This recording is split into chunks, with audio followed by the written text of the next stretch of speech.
there's nothing new to say about lab next week because we're just going to be continuing on with our unknown. All right, so now's the time when we should be doing our preparation. We should be making our flow chart for this week. All right, so we know what we're expected to do and how we're going to approach it. All right. Competency-wise, at this point, we should have everything passed. Right? We've gotten everything. All of the ones that are open, I'll say it this way, all the ones that are open, we are ready to take. So my expectation is that by the end of the day, you're going to have passed organometallics reactions and organometallic couplings, and we're good to go. All right? And as well as with sapling, right? We're through the next sapling assignment, we're finished with it, and we're ready to move on. Right? And the next one, I don't remember what it's called. It may just be called Hydrocarbon derivatives. Is it called hydrocarbon derivatives? I'm like 60% sure. Yeah, I think it's maybe called hydrocarbon derivatives, but that's the title of the next section. It might be alcohols and ethers. Yeah, maybe alcohol. I don't remember what it's called. Something alcohols. It's a hydrocarbon derivative-ish one. It's alcohols and ethers. No, I'm sure. Now, and we're working practice problems in the book, right? Weekends are a great time to do challenge problems. Weekends are a great time to get together with some pizza and have a synthesis party, right? Where each of you brings a molecule to the table and you all work the molecule on your own and then come together to talk about your different ideas for solving it and just have lots of fun with it, you know? So weekends are a great time to get together with some pizza and synthesis, or donuts and synthesis, depending on the time of the day. Oh, alliteration, scones and synthesis. Besides, scones are the best to eat. That's not alliteration, because the alliteration is the sound of the letter. Sa. It's close enough for me. Huh? I don't know. She just came out this morning and said she wasn't coming to class. How's your water? She's good. She's good. Moving right along. Is it still Huh? Does it still look like a It's still alive. mutating cell kicking around? Do you ever sit there next to her and it's everything and you just go, it's alive? Oh, last night, we're laying in bed. We just crawled into bed. It was like 9 o'clock. Or she stayed up late last night, so it was like 9 o'clock. And we crawled into bed, and she was just she had just laid down, and she goes, "Oh!" I was like, "What?" She's like, and she slowly pulled back the covers, and she's like, "Just watch my stomach." And like you could see Hadley, she was just like, it started over here, she pushed out, and then she went all the way across, and then started kicking with her foot, and like it looked like she was trying to bust out of her stomach. It was so gross. It made you think of like the alien trying to escape from inside. Yeah, so that's what it looked like. It was gross. So, sometime soon. And just I'll let you guys, shh, Austin, shh. I'll let you guys know when it happens, because depending on when it happens, I won't be around, you know, so I'll just shoot you an email and say, hey, no lecture today, or whatever. We'll figure it out. We'll have to, you know, the ultimate goal is that it comes the day of our test. But, well, And then Kale will go with us. yeah. I'm coming over. We've already talked about that. Yeah, I'm coming over. So we'll see. We'll play it by ear and see how things go. Huh? After you saw her stomach last night, you would call it too. All right. So what we're going to talk about today, and we may finish it all today. There's only 60-something slides. I know that sounds like a lot, but what I'm wanting to do right now is just to review hydrocarbon derivatives. All right, looking through these slides, there is some new information, but by and large, most of all of this is stuff that we've covered last semester. I just wanted to take some time to refresh ourselves. All right, it's been a couple of months. So let's start with alcohols. All right, now remember our common names of alcohols.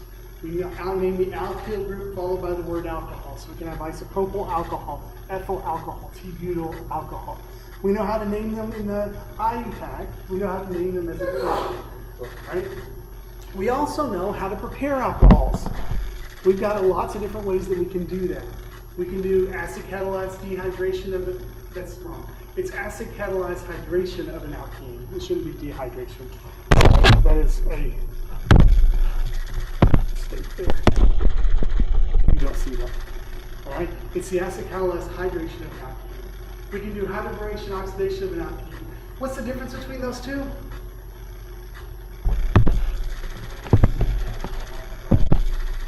Which one's anti-Markovnikov? The hydrogenation. So now you don't see it really. I used a white pen. What? There's no D there.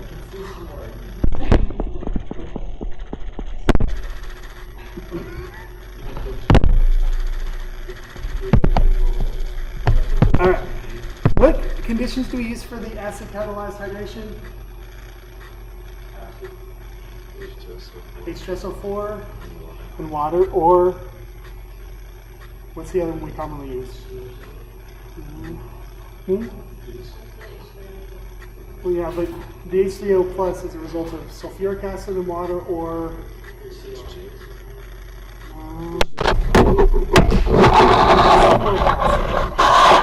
we can either use sulfuric acid or phosphoric acid here. Why don't we want to use HCl for this?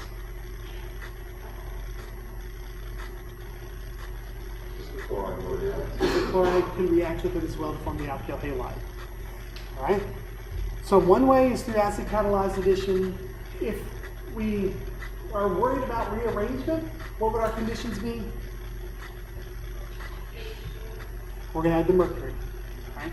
So we're going to use the mercury acetate along with the water to do it. Hydrogenation oxidation. What are our conditions? The H3 and THF is step 1, followed by H2O2 and AOH. And again, one of the most common mistakes on the synthesis on the last test, we need to make sure that we separate it as one and two.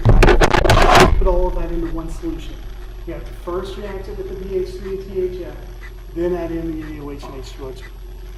We can do a hydrolysis of the alkyl halides as long as the alkyl halide is an SM1 or an SM2, or through an SM1 or SM2 process, depending on if it is primary, secondary, or tertiary.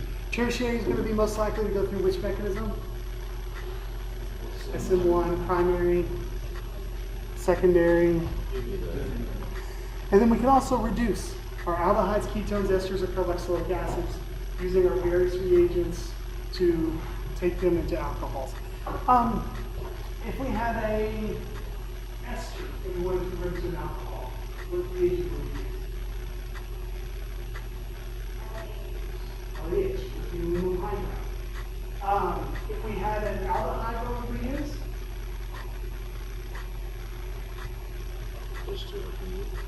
We could use H2 over PD. That's one option. Second option, LAH. Third option,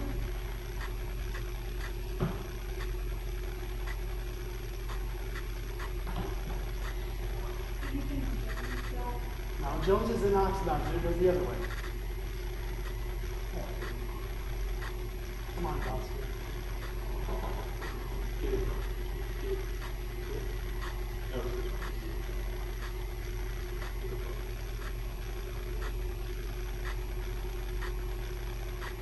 The other one we can use for an aldehyde ketone is sodium borohydride.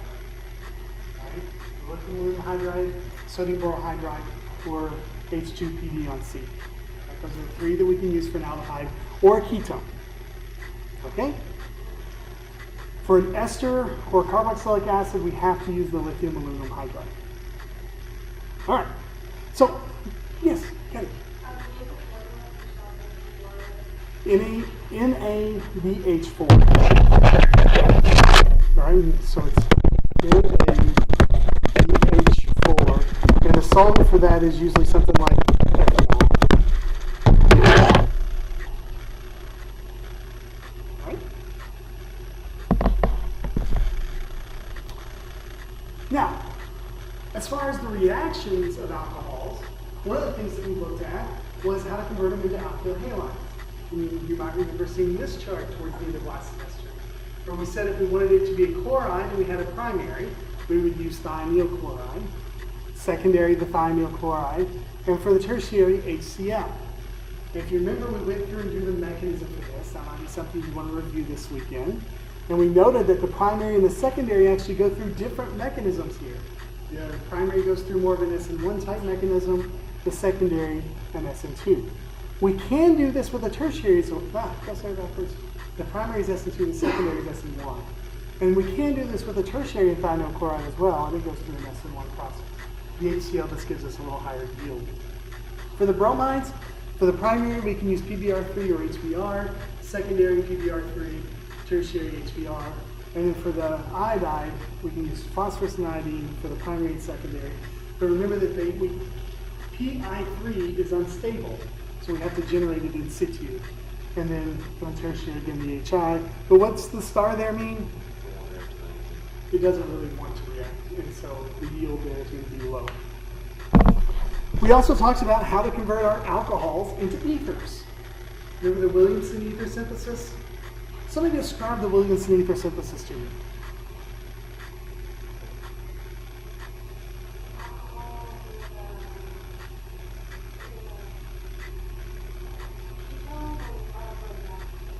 No. It's an alkyl halide. All right. We start with the alcohol.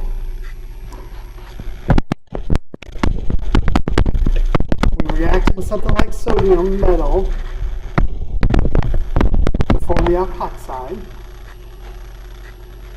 And then that reacts with the alkyl halide to form the ether via an SN2 process. If you remember when we did the Williamson ether synthesis, we talked about how important it was that we always want to take the bulkier side and attack the less bulky side, because we're trying to get into the backside to do that SN2 attack. We then looked at the acid-catalyzed hydration of alcohols. All right, sorry, no, that's right, that one is dehydration. The alcohol-catalyzed dehydration of alcohols. And if you remember that one,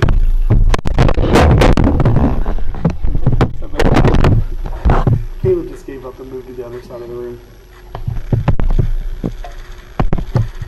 It has to be symmetric.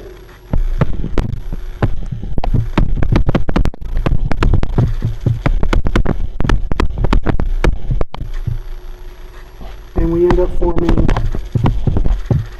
the alcohol like that. We can only work with symmetric alcohols. And then the last one is the acid-catalyzed addition of alcohols to alkenes. And this was the same process we learned when we did the hydration, but instead of doing H2SO4 and water, we use H2SO4 and then the alcohol. And that's going to result in the formation of the Markovnikov addition and give us the ether. All right? So, just as a reminder, those are the main things we talked about with regards to alcohols. We also introduced ethers and epoxides. With ethers and epoxides, we went through their common names. We'd have the two alkyl groups followed by the word ether. All right, so the one over here would be diethyl ether, and then T-butyl methyl ether, or NTBE.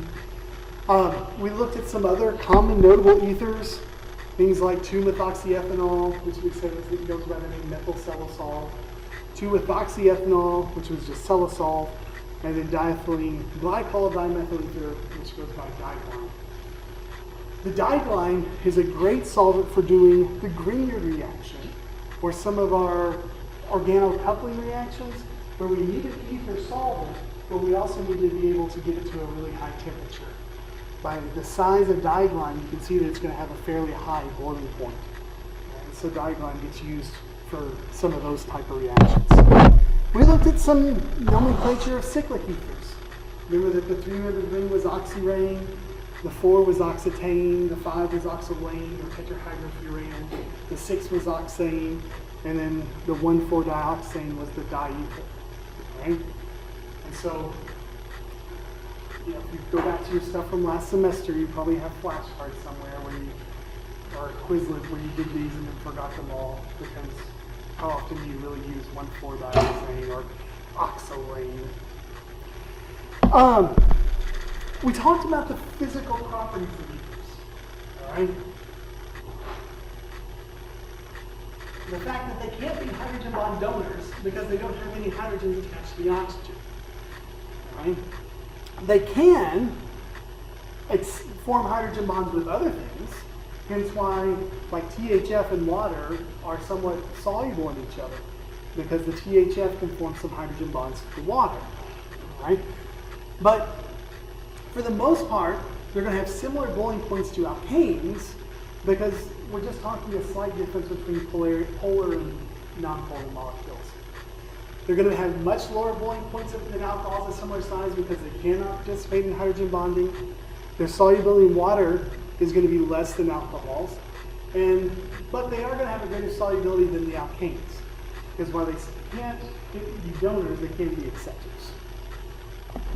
And there's just a picture of what that looks like. And then from a physical property perspective, we know, like here we've got dimethyl ether, pentane, and butanol. And you can see that the boiling point of the ether and the alkane are pretty close to each other, and the butanol is well above that. One of the questions that's always asked is, which is higher, an alkane or an ether? And most of the time people say the ether is slightly higher, and there are, I would say, 60% of examples where the ether is slightly higher. Right? But you also have a lot of examples like this where they're virtually the same. All right? So it's the same or slightly higher. But, you know, not much of a difference there. Now, as far as reactions of ethers go, right, this is something I actually touched on at the end of the semester, not when we did hydrocarbon derivatives, when we were talking about SN1 and SN2 reactions. I didn't show you the slide, but I showed you this reaction. Right? We can open up ethers by reacting them with a strong acid via an SN2 process if both carbons are primary, or an SN1 process if the carbons aren't primary. Now, mechanistically, you can the first step is just going to be protonation, because remember under acidic conditions, we always protonate first.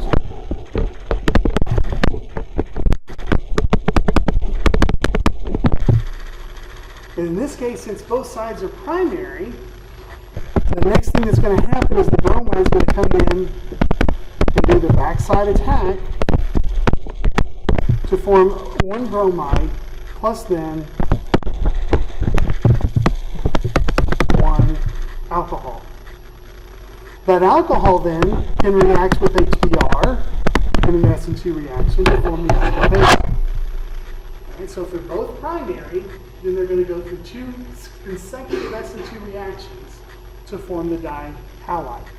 If one of them's primary and one of them's something else, the one that's primary is going to go in SN2, the other side is going to do an SN1.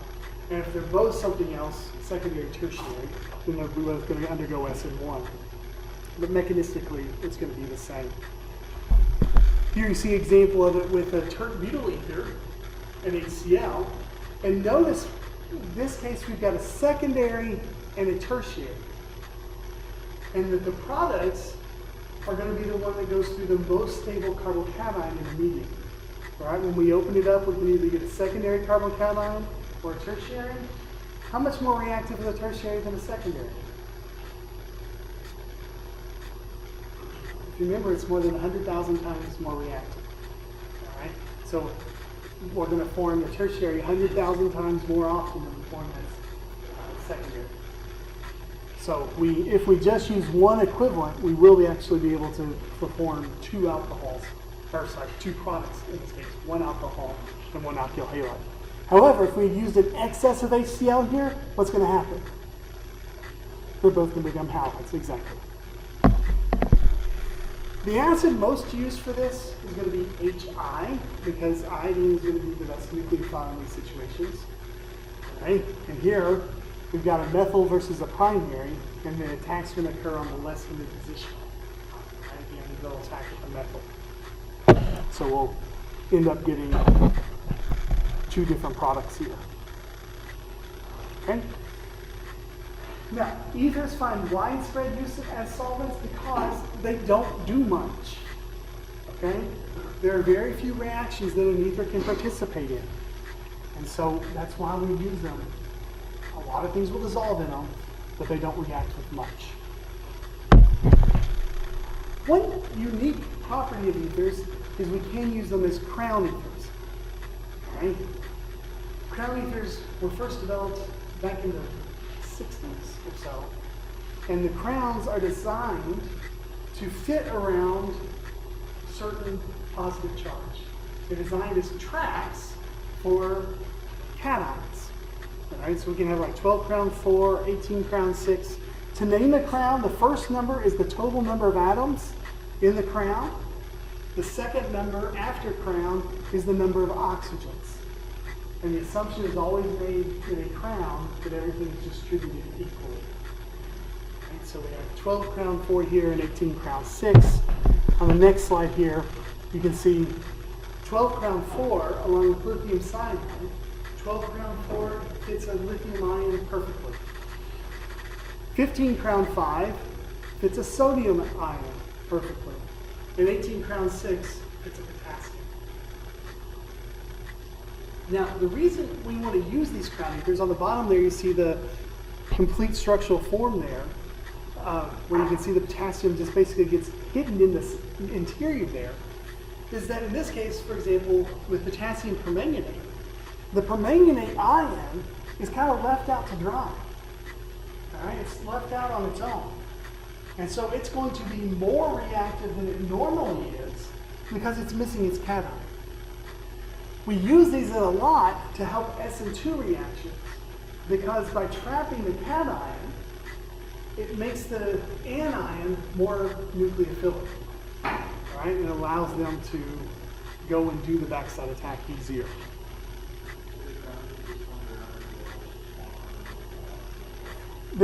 The crown themselves you can just buy in a jar, all right? But then you add the crown ether to your reaction mixture, and then the crown ether traps the ion. Molecules are flexible, right? They can move around, and so it just works its way into the center there. Here's an example of it.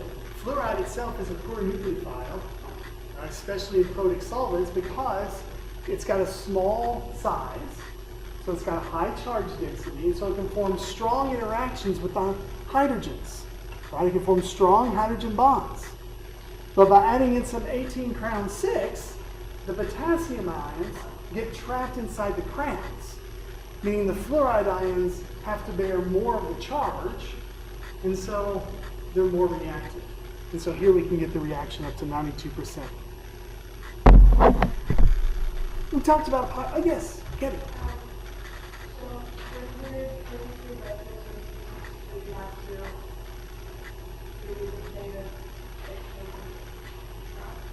Like, if you're doing, I wouldn't ever include, I mean, you wouldn't need to show it in a retro.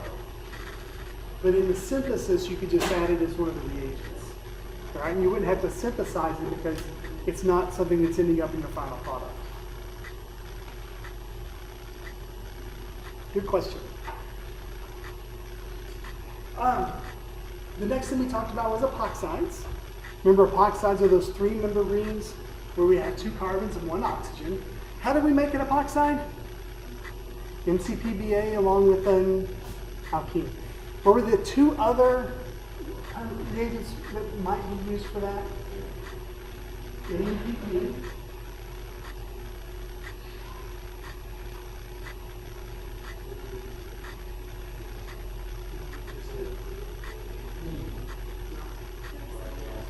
Peracetic acid. Right? It's one of the peroxy acids.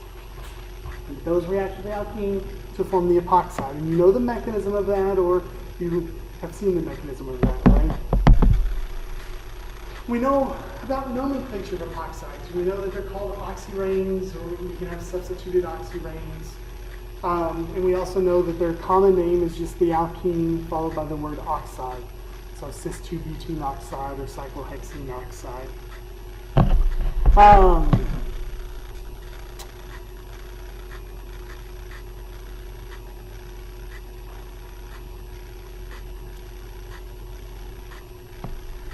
We know as well that we can do lots of things once we form the epoxides. I've told you before that I'm a sucker for an epoxide in the synthesis. I love to use an epoxide because they're so handy. If we have the epoxide and react it with Cl2, if we have the epoxide, we can make it from the halohydride as well. And then once we have it, what we have to be a little careful of is that if we have too much water here, we can form a diol. Right? We can open these guys up. These have similar reactivity to haloniums, and so the nucleophile can come in and do the backside attack.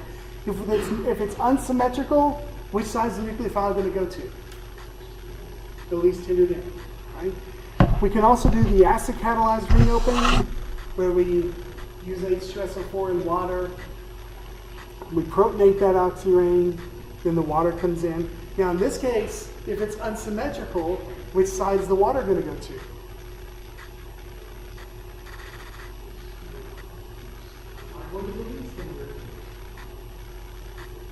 Why would it go to the most hindered?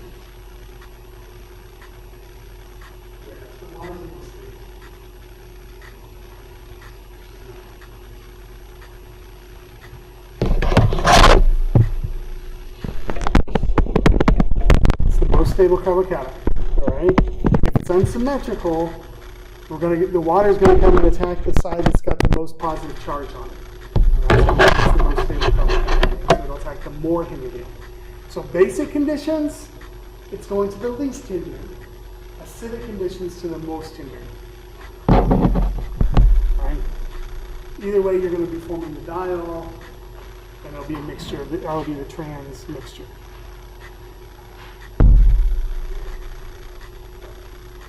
Instead of water, we can open up with an alcohol. Right? And it's going to do the same process because really isn't much of a difference between an alcohol and water. It's not, right? So we can come in and do our attack. The alcohol hit the least hindered end, or the most hindered end, the one that's got the most positive character to it. All right. And then I showed you this slide last semester, just showing all the different things that we can do with these epoxides. All right.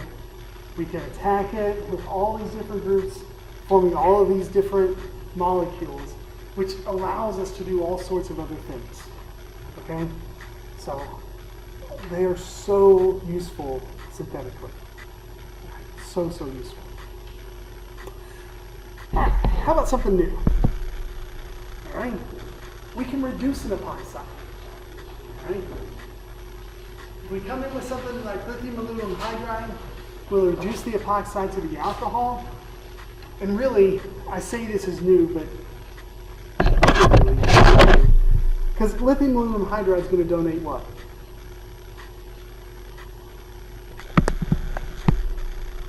A hydride, right? A hydrogen with its 2 electrons, which is a nucleophile. And where do nucleophiles attack? The least hindered end. So it's going to come and attack the least hindered end, forming initially the oxide,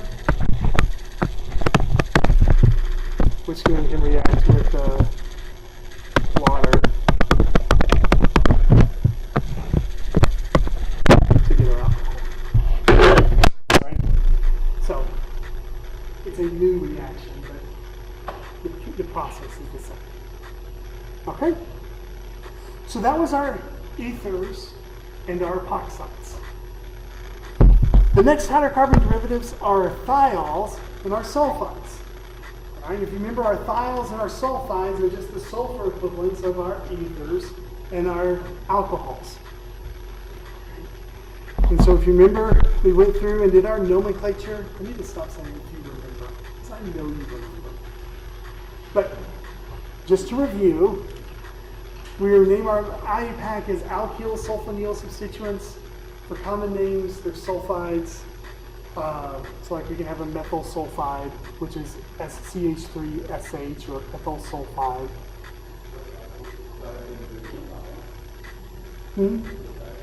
A thioether is a sulfide. All right.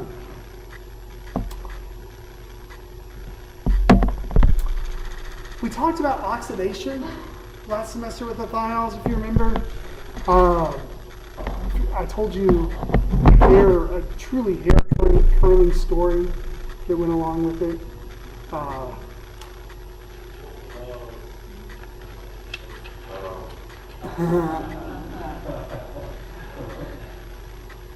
But we can oxidize them.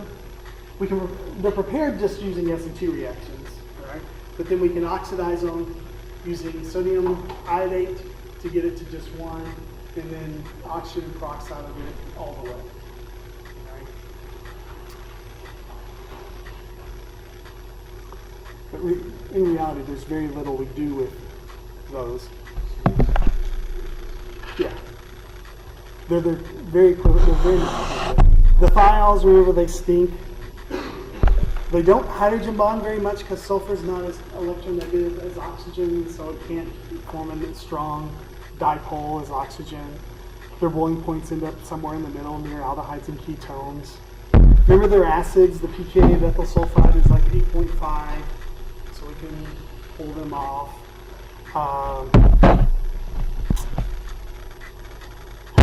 Okay, this is new stuff. Silyl ethers. Now, silyl ethers, we're going to leave the oxygen like we did for the carbon ethers, but instead of a carbon, we're going to be talking about silicon. All right? So this is the silicon oxygen equivalent to the ether. Since silicon is just below carbon in group 4A, their reactivity and properties are going to be very similar.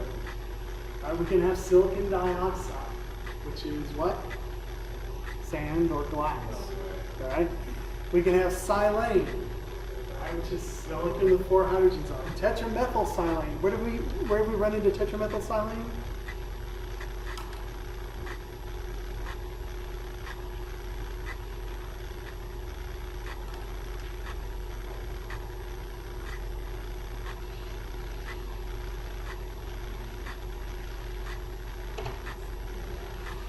It's TMS. Right? What's TMS used for? It's a reference in NMR. Right? It's that peak that we call 0 in NMR. And we can put other groups on it. We can have chloro-trimethylsilane. But the key idea here is that just like carbon, silicon is tetravalent. Right? It wants to form 4 bonds. It can, but we don't usually see it. Now, where silyl ethers are going to come into play most for our purposes is as protecting groups. Now, a protecting group is there where we put a protecting group on a molecule to allow us to do reactions we may not otherwise be able to do. Example. Say you have this guy.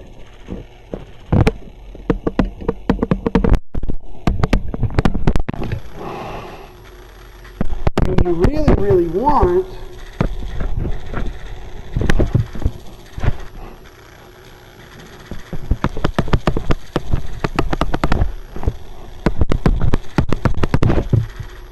this guy.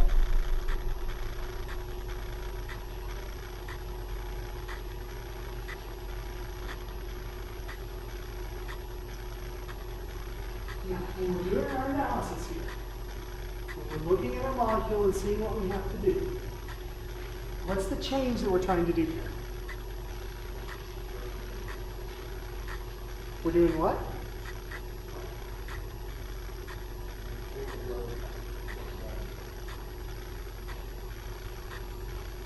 How many carbons does the left one have? water, how many carbons does the right one have? 5. All right, so we're trying to add on the carbon. And that we want that carbon to be a carboxylic acid.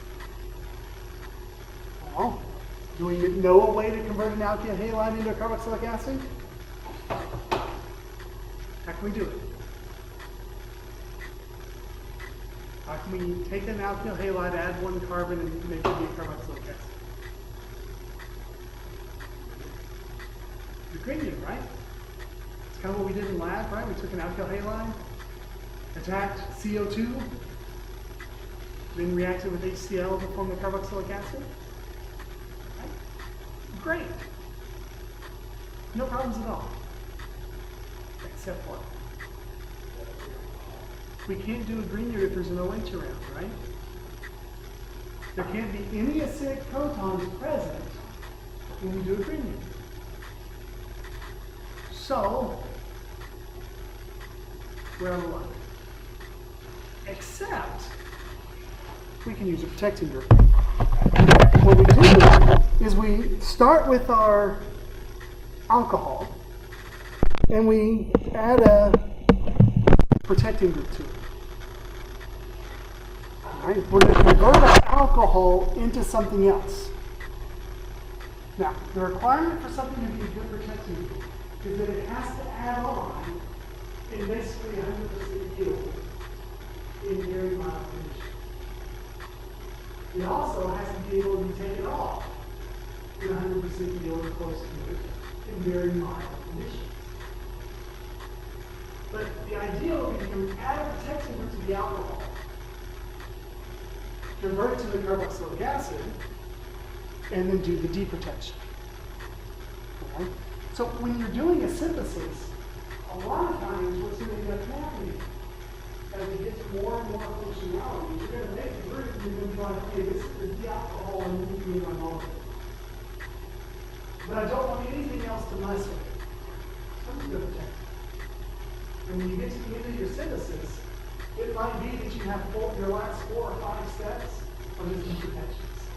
We're just deprotecting everything that you have protected. You know, because you want, if you spend all the time making something, you don't want it to change later on or affect the way it reacts. So as soon as you get a group made, it's like, oh, okay.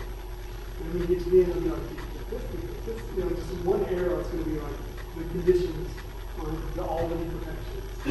Not all the protections.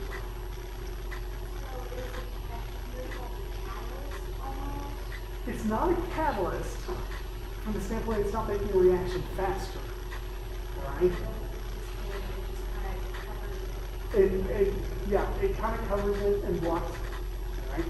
Now, the reason I mention this here is for alcohols, one of the best protecting groups are silyl ethers. Okay?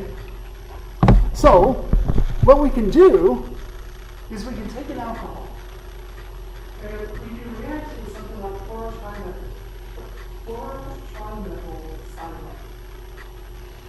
And in almost 100% yield, what ends up happening is that we form this trimethylsilyl ether off of the alcohol along with the base.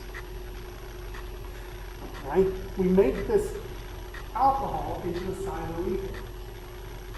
Well, just like carbon ethers, silyl ethers are very resistant to reaction. There is very little that they'll do. They're stable in acids, they're stable in bases, they're stable in most oxidizing conditions, they're stable in most reducing conditions. Right? They're fairly stable things.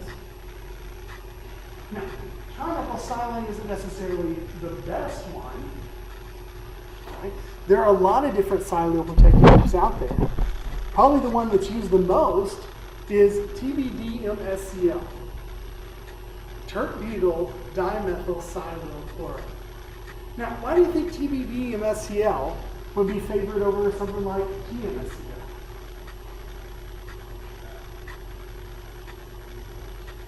Okay, so it's got the massive T-butyl group, but why does that make a difference?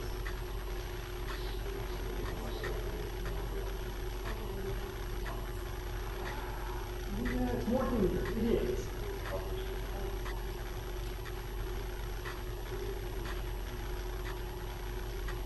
I would say the biggest difference between them is the solubility factor. Right? The T-butyrate is more organic, and as such, it's going to be more soluble in organic solvents. Okay? The TBD-MSCL, I would say, is used 9 times out of 10 as a siloprotecting group. Now, the reason silyl ethers are chosen is that they can be removed easily as well. It turns out that the silicon fluorine bond is extremely strong. Right? So we talked about the sulfur oxygen bond is strong. The silicon oxygen bond is even, or the silicon fluorine bond is even stronger than that. So if you have your silicon protecting your bond, you can add in some terpbutyl ammonium fluoride, commonly referred to as the T-bath, right? This is a T-bath wash. You literally take THF, dissolve the T-bath in it, put your silyl ether with it in a set funnel and shake. Right? The silyl fluoride is going to be soluble in the organic or the aqueous layer. The alcohol almost always is just going to be soluble in the organic layer, and you get a nice separation. Right? You just shake them. But you can see here, the silicon fluoride bond is worth 582 kilojoules per mole. Right? Almost twice that of what the silicon oxygen bond is. And because fluoride is so small, it does this reaction so well, the yield is almost 100%. So it's very common to see silyl groups used to protect alcohols. All right? So when would you use a protecting group? Anytime you got a group that might react to something else. Right? And just as a general rule, always use protection. Okay? Always use protection. So as soon as you make an alcohol, protect it. Right? Since the yield is almost 100%, since the deprotection is almost 100%, in the grand scheme of things, you're not going to lose anything. Okay? So it's always better to use protection.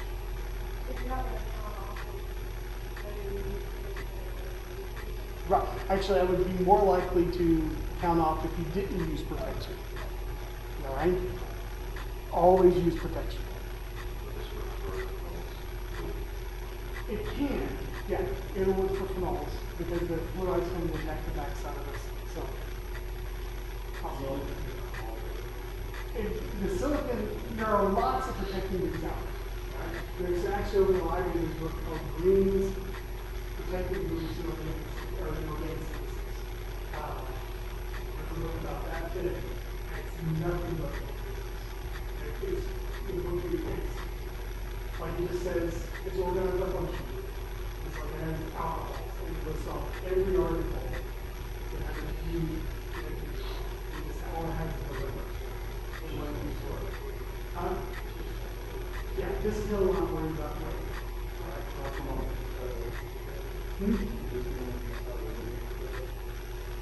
Yes. Yeah. This will be what we use for the silos.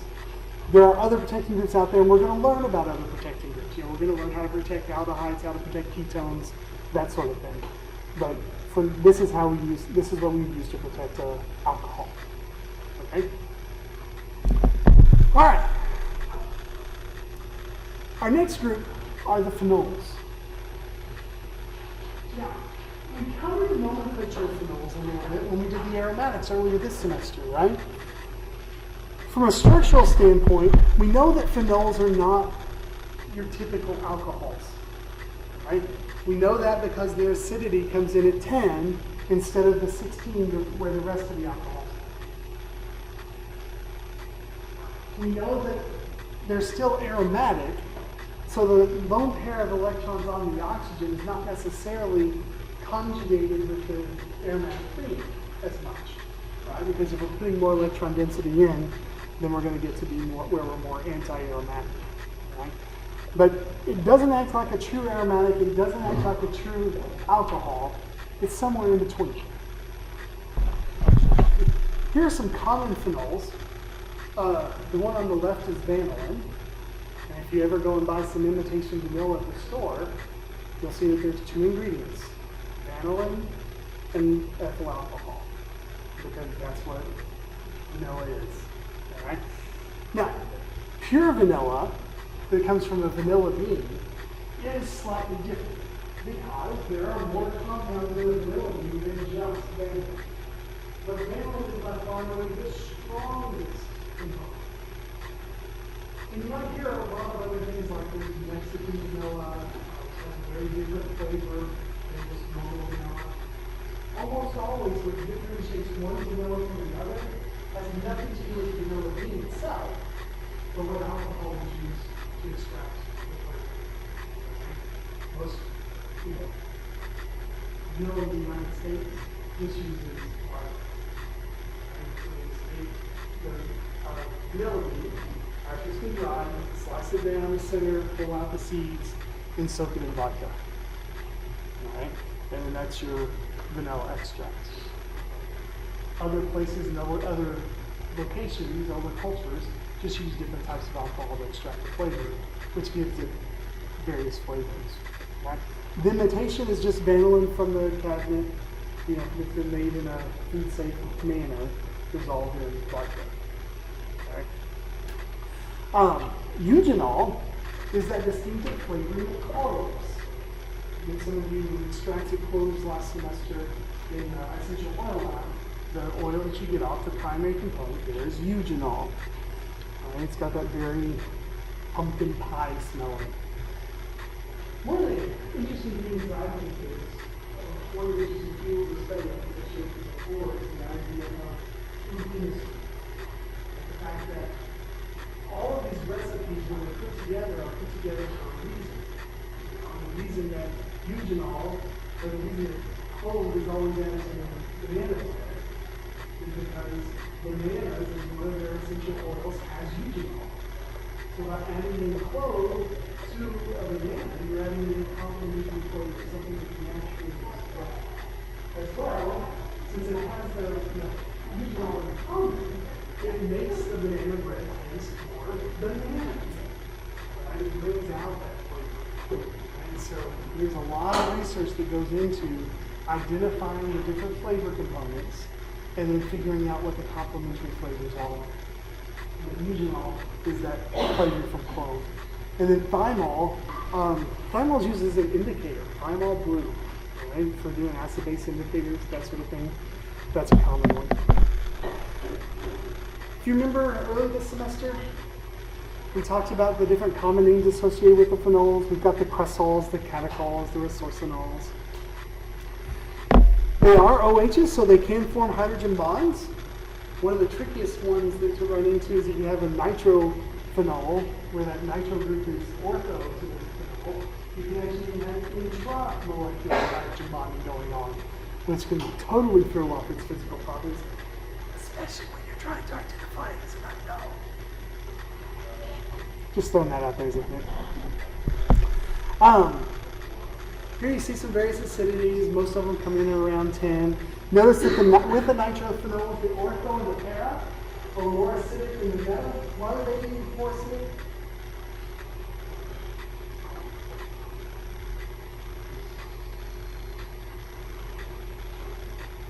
On the ortho para, nitro makes something more acidic than the meta.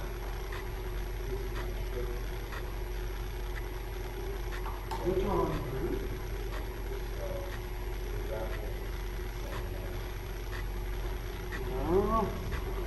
It's the same reasoning that we use there, but if you remember,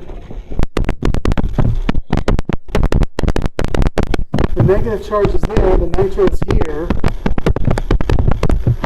When we draw the resonance structure, it puts the negative charge there next to it. When it's ortho-para, the nitro group can participate in the resonance for the stabilization. When it's meta, it can't. It's the same thing that we were talking about when we were doing the stabilization of the para. The ortho-para is more stable, so it's going to be more sitting. All right, we'll see you guys on Monday. Have a good weekend.